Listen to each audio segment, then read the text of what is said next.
Hello mes amis magnifiques, je vous suis très reconnaissant de pouvoir communiquer avec vous aujourd'hui. Nous avons tant de choses à nous dire, alors allons droit au but. L'énergie du mois de juin prend de la vitesse et change les directions, alors que nous nous rapprochons de certains des alignements célestes les plus puissants de l'année.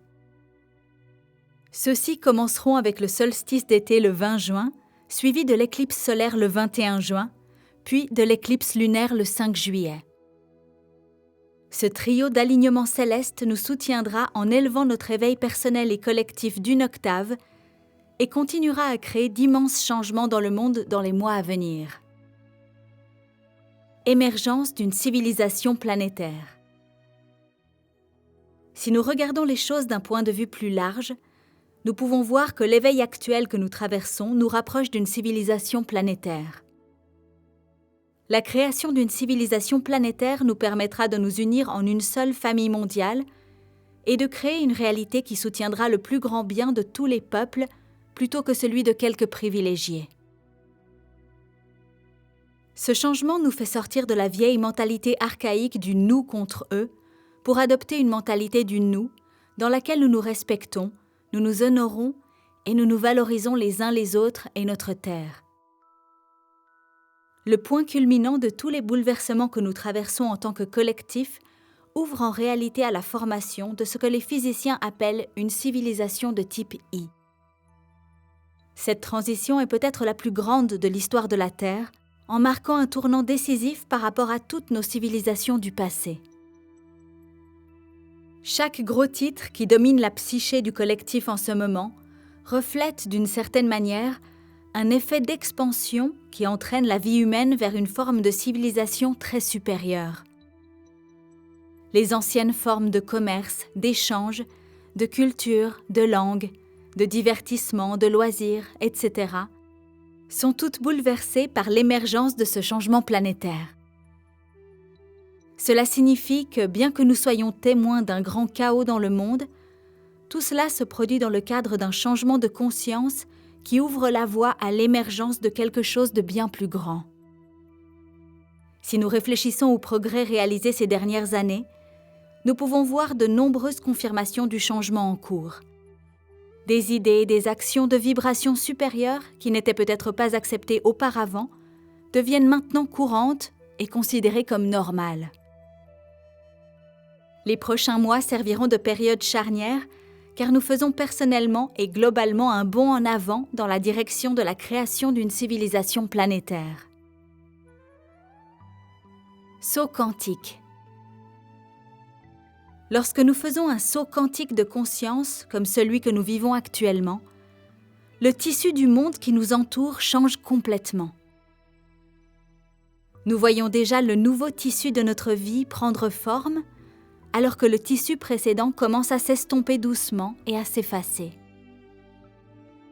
À chaque fois qu'un saut quantique de conscience se produit, il se déroule généralement d'une manière qui affecte notre vie personnelle, comme par exemple un désir d'être plus actif et productif, un désir de commencer quelque chose de nouveau, projet, entreprise, carrière, hobby, relations, un désir de nettoyer et de simplifier notre maison, un feu intérieur qui s'éveille et une passion pour la vie, un désir d'apprendre une nouvelle langue ou un nouvel instrument et de voyager, un désir de suivre un cours, un atelier ou des cours dans un nouveau domaine, un désir de voir plus grand et de sortir des sentiers battus, un désir de laisser partir les personnes, les lieux et les expériences qui ne soutiennent pas notre plus grand bien. Un désir de se sentir encore plus connecté à notre esprit et à l'univers. Un désir d'examiner et de résoudre les vieux schémas qui nous ont empêchés d'être notre soi le plus authentique et le plus honnête. Un désir de communauté. Un désir de faire la différence. Un désir d'être plus aimant, plus compatissant et plus gentil avec nous-mêmes et avec le monde. Un désir de faire de notre paix intérieure et de notre bien-être une priorité absolue dans notre vie. Un désir de prendre mieux soin de notre corps et de notre être intérieur Manger sainement, faire de l'exercice, méditer. Un désir de reconnaître la divinité en soi et chez les autres. En tant que collectif, nous constaterons également des changements extérieurs. Des choses qui étaient autrefois cachées ou inconnues de l'humanité vont remonter à la surface pour être révélées et traitées. La science et la spiritualité vont fusionner pour ne faire plus qu'un, à mesure que des nouvelles découvertes rapprocheront leurs concepts. Les institutions de l'ancien paradigme qui soutiennent les programmes basés sur la peur et la séparation vont lutter et n'auront plus la même emprise sur l'humanité que celle qu'elles avaient autrefois. Toute personne qui encourage ou fonctionne constamment dans la séparation et la peur va commencer à ressentir la lourdeur de cette situation qui pèse sur elle physiquement, émotionnellement et mentalement, ce qui la met au défi de continuer à promouvoir ce type d'énergie. De nouveaux concepts, inventions et résolutions seront introduits dans l'intention de contribuer à une plus grande guérison et unité de notre monde. Les différentes industries, alimentation, médicaments, compléments alimentaires, etc., feront un nouveau grand pas en avant afin de mettre à la disposition du plus grand public des produits sains, transparents et durables. Les gens de tous horizons trouveront qu'ils ont beaucoup plus en commun qu'ils ne l'avaient jamais pensé, ce qui permettra aux gens de s'unir et de créer des changements positifs plus nombreux et plus importants dans le monde. De nombreuses personnes disposant de plateformes pour faire la différence vont s'engager et faire des choses encore plus importantes que par le passé. La musique et l'art qui sortiront pendant et après ces prochains mois reflèteront également les puissants changements qui se produisent actuellement. Et bien plus encore. Faire notre travail intérieur. Lorsque nous traversons de grands cycles de transition comme celui que nous vivons actuellement, cela peut faire remonter de nombreuses vieilles pensées et émotions que nous n'avons pas encore complètement résolues et guéries. Les pensées et les émotions sont très réelles et contiennent des énergies palpables. Si elles n'ont pas un exutoire sain par lequel elles peuvent s'exprimer pleinement, elles se stockent dans le corps et le mental et elles continuent à demander notre attention. Au cours du mois de juin et au-delà, plutôt que d'essayer d'enterrer, de cacher ou détourner le regard des pensées et des sentiments indésirables qui surgissent, donnons-nous la permission d'embrasser et d'honorer ces pensées et ces sentiments comme s'ils étaient nos enfants. Chaque pensée et chaque sentiment activant quelque chose en nous qui ne va pas est en fait une demande de notre mental pour encore plus d'amour, d'acceptation et de compassion de notre part. Quelles que soient les histoires que le mental crée, il revient toujours au désir de recevoir de l'amour et de la compassion de notre part.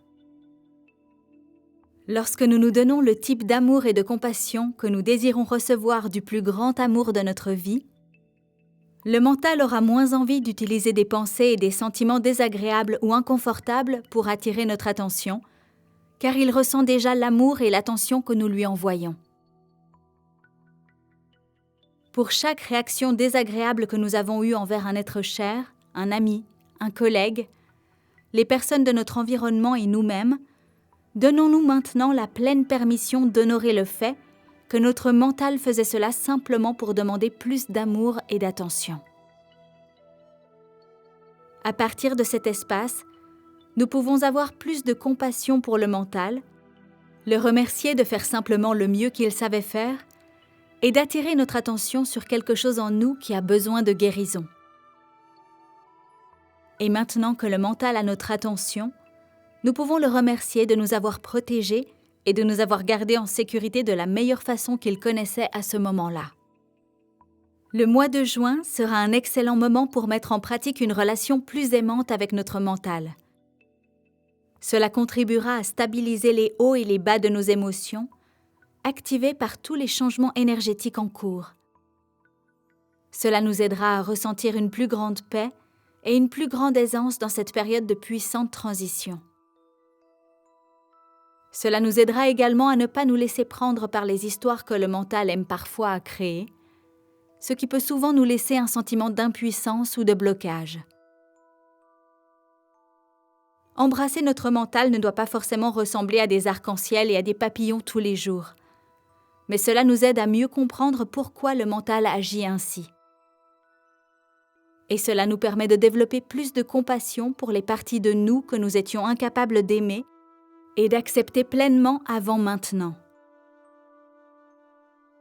Lorsque des pensées et des sentiments intenses font surface, nous pouvons nous sentir fatigués certains jours, confus ou malheureux d'autres jours. En ce moment, notre soi intérieur demande de l'amour et du soutien en cette période de grands changements, et nous pouvons lui en donner en libérant notre jugement intérieur et en libérant le besoin de comprendre tout ce qui se présente à nous. Plutôt que d'essayer de suivre le sens ou l'origine de chaque pensée ou sentiment qui se présente, nous pouvons simplement observer ces pensées et sentiments, les remercier pour le message qu'ils nous ont apporté et les laisser partir. Avec tout ce qui se passe, c'est le moment idéal pour prendre encore plus soin de soi. Soyez prêts à prendre encore plus de temps pour vous, plus de repos, plus de temps dans la nature, plus de temps pour vous amuser et pour vous exprimer de manière créative. Cela vous permettra de passer ces quelques mois décisifs de façon beaucoup plus harmonieuse et agréable. Jusqu'à la prochaine fois, miraculeusement vôtre, Emmanuel. Message traduit de l'anglais par Marinette Lépine et voix française de Stéphanie Palazzo pour Translate. Merci.